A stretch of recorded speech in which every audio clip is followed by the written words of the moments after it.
Just to further introduce ourselves a bit, we are two members of Laboria Cuboniks. We are a collective of 6 women. We're spread across 5 countries and 3 continents. We met last summer at an intensive 2-week workshop called the Berlin Summer School, Emancipation as Navigation at Haus der Kulturen der Welt. The general focus of these 2 weeks was universalism as an emancipatory vector, rationalism, and the relationship between local and global as understood via the concrete to the abstract. So this was the common area of research that initially brought us together. We wrote Xenofeminism, A Politics for Alienation, over the course of several months via Google Doc and various Google Hangout meetings, often at painful hours to our one member in Australia. As individuals, we work out of a range of disciplines, including art, design, philosophy, cultural and critical theory, music, coding, literature, gender and sexuality studies, experimental poetry, translation, and archaeology. We wrote the manifesto out of a common feeling that there had not been a feminism articulated that we felt was commensurate to our contemporary reality, and this is what we saw as our task. We wrote the manifesto with the intention that it would function as a platform rather than as a blueprint. We understand that though we do indeed come from a range of disciplines, if the project of XF is to have any traction beyond our immediate fields, there is a need for it to be worked on from a range of areas, calling on a diverse range of expertise, a range of expertise that far exceeds the 6 of us. We will be producing a book together over the coming year. The manifesto will function as an armature from which elaborations from the central ideas of the original text can develop. So with that introduction, we would just like to read a selection of the manifesto for you. The complete text can be found at laboriacuboniks.net. We will be participating tomorrow as well in the second session where we hope to discuss in more detail any questions that might arise from the work. So we'd be happy to elaborate on anything at that point. So for now, we will just read a selection of the manifesto, if you want to start. 0. Ours is a world in vertigo. It is a world that swarms with technological mediation, interlacing our daily lives with abstraction, virtuality, and complexity. Xenofeminism constructs a feminism adapted to these realities, a feminism of unprecedented cunning, scale, and vision, a future in which the realization of gender justice and feminist emancipation contribute to a universalist politics assembled from the needs of every human, cutting across race, ability, economic standing, and geographical position. No more futureless repetition on the treadmill of capital. No more submission to the drudgery of labor, productive and reproductive alike. No more reification of the given masked as critique. Our future requires depetrification. Xenofeminism is not a bid for revolution, but a wager on the long game of history, demanding imagination, dexterity, and persistence. XF seizes alienation as an impetus to generate new worlds.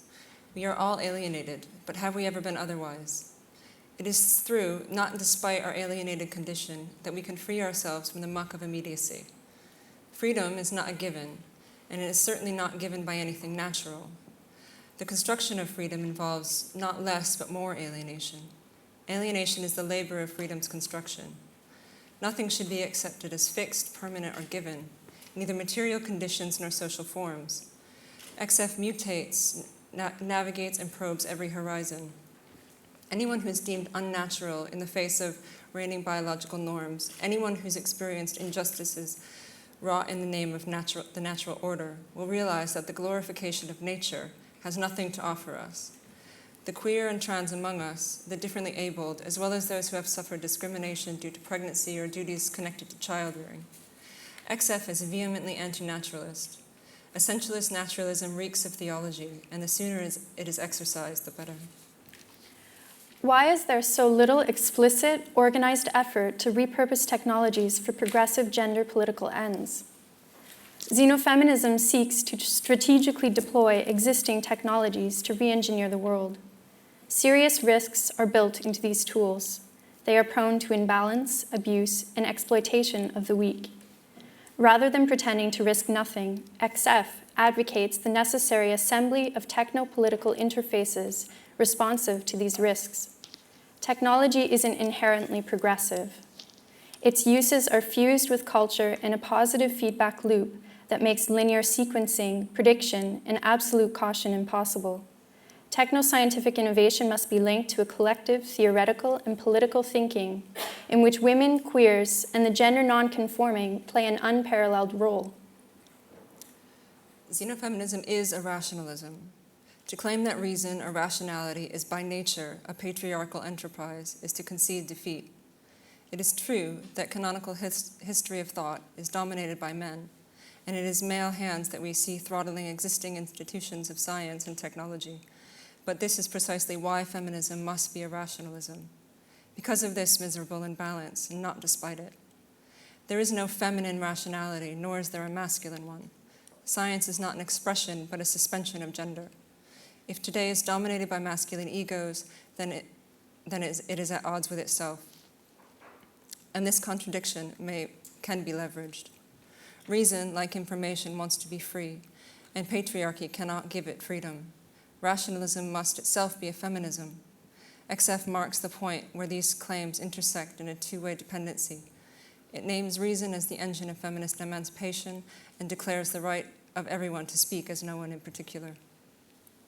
The excess of modesty in feminist agendas of recent decades is not proportionate to the monstrous complexity of our reality, a reality cross-hatched with fiber optic cables, radio and microwaves, oil and gas pipelines, aerial and shipping routes, and the unrelenting, simultaneous execution of millions of communication protocols with every passing millisecond. Systematic thinking and structural analysis have largely fallen by the wayside in favor of admirable but insufficient struggles bound to fixed localities and fragmented insurrections. Whilst capitalism is understood as a complex and ever-expanding totality, many would-be emancipatory anti-capitalist projects remain profoundly fearful of transitioning to the universal, resisting big-picture speculative politics by condemning them as necessarily oppressive vectors. Such a false guarantee treats universals as absolute, generating a debilitating disjuncture between the thing we seek to depose and the strategies we advance to depose it. Global complexity opens us to urgent cognitive and ethical demands. These are Promethean responsibilities that cannot pass unaddressed. Much of the 21st century feminism, from the remnants of postmodern identity politics to large swathes of contemporary ecofeminism, struggles to adequately address these challenges in a manner capable of producing substantial, enduring change. Xenofeminism endeavors to face up to these obligations as collective agents capable of transitioning between multiple levels of political, material, and conceptual organization. We are adamantly synthetic, unsatisfied by analysis alone. XF urges constructive oscillation between description and prescription to mobilize the recursive potential of contemporary technologies upon gender, sexuality, and disparities of power. Given that there are a range of gendered challenges specifically relating to life in a digital age, from sexual harassment via social media to doxing, privacy, and the protection of online images, the situation requires a feminism at ease with computation. Today, it is imperative that we develop an ideological infrastructure that both supports and facilitates feminist interventions within connective, networked elements of the contemporary world. Xenofeminism is about more than digital self-defense and freedom from patriarchal networks. We want to cultivate the exercise of positive freedom, freedom to rather than simply freedom from, and urge feminists to equip themselves with the skills to redeploy existing technologies and invent novel cognitive and material tools in the service of common ends. XF rejects illusion and melancholy as political inhibitors. Illusion as the blind presumption that the weak can prevail over the strong with no strategic coordination leads to unfulfilled promises and unmarshaled drives. This is a politics that, in wanting so much, ends up building so little. Without the labor of large-scale collective social organization, declaring one's desire for global change is nothing more than wishful thinking. On the other hand, melancholy, so endemic to the left, teaches us that emancipation is an extinct species to be wept over, and that blips of negation are the best we can hope for. At its worst, such an attitude generates nothing but political lassitude. and at its best installs an atmosphere of pervasive despair, which too often denigrates into fractionalism and petty moralizing. The malady of melancholia only compounds political inertia, and, under the guise of being realistic, relinquishes all hope of calibrating the world otherwise. It is against such maladies that XF inoculates. We take politics that exclusively valorize the local in the guise of subverting currents of global abstraction to be insufficient. To succeed from or disavow capitalist machinery will not make it disappear. Likewise, suggestions to pull the lever on the emergency brake of embedded velocities that call to slow down and scale back is a possibility available only to the few, a violent particularity of exclusivity, ultimately entailing catastrophe for the many. Refusing to think beyond the micro-community, to foster connections between fractured insurgencies, to consider how emancipatory tactics can be scaled up for universal implementation, is to remain satisfied with temporary and defensive gestures. XF is an affirmative creature on the offensive, fiercely insisting on the possibility of large-scale social change for all of our alien kin. From the postmoderns, we have learned to burn the facades of the false universal and dispel such confusions. From the moderns, we have learned to stiff up new universals from the ashes of the false. Xenofeminism seeks to construct a coalitional politics, a politics without the infection of purity.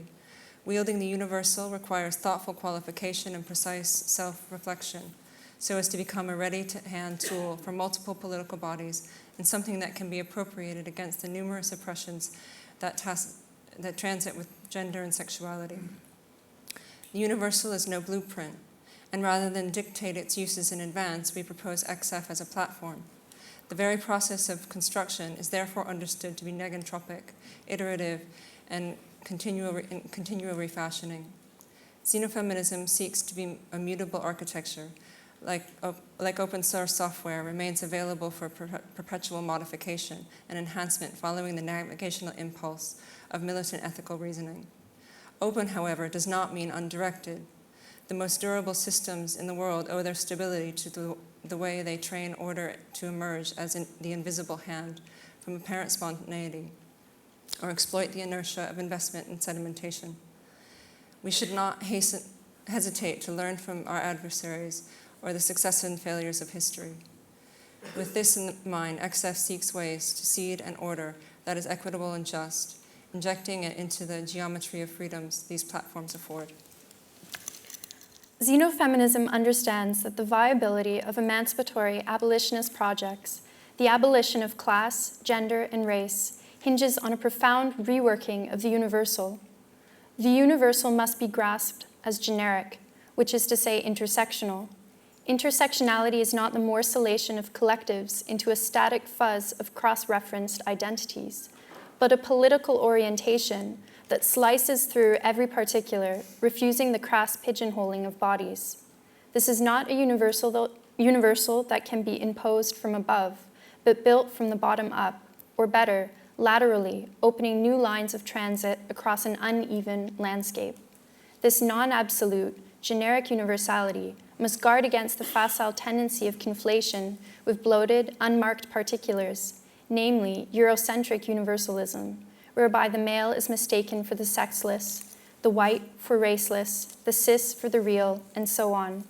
Absent such a universal, the abolition of class will remain a bourgeois fantasy, the abolition of race will remain a tacit white supremacism, and the abolition of gender will remain a thinly veiled misogyny, even especially when prosecuted by avowed feminists themselves. The absurd and reckless spectacle of so many self-proclaimed gender abolitionists' campaign against trans women is proof enough of this. Our lot is cast with technoscience, where nothing is so sacred as it cannot be re-engineered and transformed so as to widen our aperture of freedom, extending to gender and the human. To say that nothing is sacred, that nothing is transcendent or protected from the will to know, to tinker, to hack, is to say that nothing is supernatural. Nature, understood here as the unbound arena of science, is all there is. And so, in tearing down melancholy and illusion, the unambitious and the non-scalable, the libidinized puritanism of certain online cultures, and nature as unremakeable given, we find that our normative and anti-naturalism has pushed us towards an unflinching ontological naturalism. There is nothing, we claim, that cannot be studied scientifically and manipulated technologically. The potential of early text-based internet culture for countering repressive gender regimes, generating solidarity among marginalized groups, and creating new spaces for experimentation that ignited cyberfeminism in the 90s has clearly waned in the 21st century. The dominance of the visual in today's online interfaces has reinstated familiar modes of identity policing, power relations, and gender norms in self-representation. But this does not mean that cyber-feminist sensibilities belong to the past. Sorting the subversive possibilities from the oppressive ones latent in today's web requires a feminism sensitive to the insidious return of old power structures, yet savvy enough to know how to exploit the potential. Digital technologies are not separable from the material realities that underwrite them. They are connected so that each can be used to alter the other towards different ends.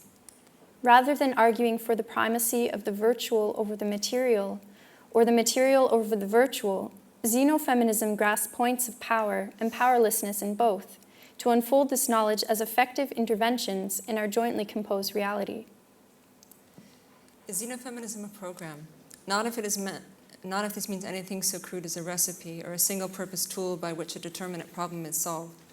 We prefer to think like the schemer or the lisper, who seeks to construct a new language in which the problem at hand is immersed, so that solutions for it, and for any number of related problems, might unfurl with ease.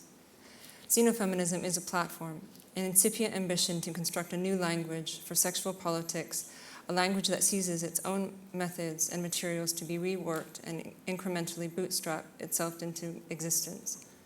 We understand that the problems we face are systematic and interlocking, and that any chance of global success depends on interfacing a myriad of skills and contexts within the logic of XF. Ours is a transformation of seeping, directed subsumption rather than rapid overthrow. It is a transformation of deliberate construction, seeking to submerge the white supremacist capitalist patriarchy in a sea of procedures that soften its shell and dismantle its defenses, so as to build a new world from the scraps. Xenofeminism indexes the desire to construct an alien future with a triumphant X on a mobile map. This X does not mark a destination. It is the insertion of a topological keyframe for the formation of a new logic. In affirming a future untethered to the repetition of the present, we militate for ampliative capacities, for spaces of freedom with a richer geometry than the aisle, the assembly line, and the feed. We need new affordances of perception and action unblinkered by naturalized identities. In the name of feminism, nature shall no longer be a refuge of injustice or a basis for any political justification whatsoever. If nature is unjust, change nature. That's it.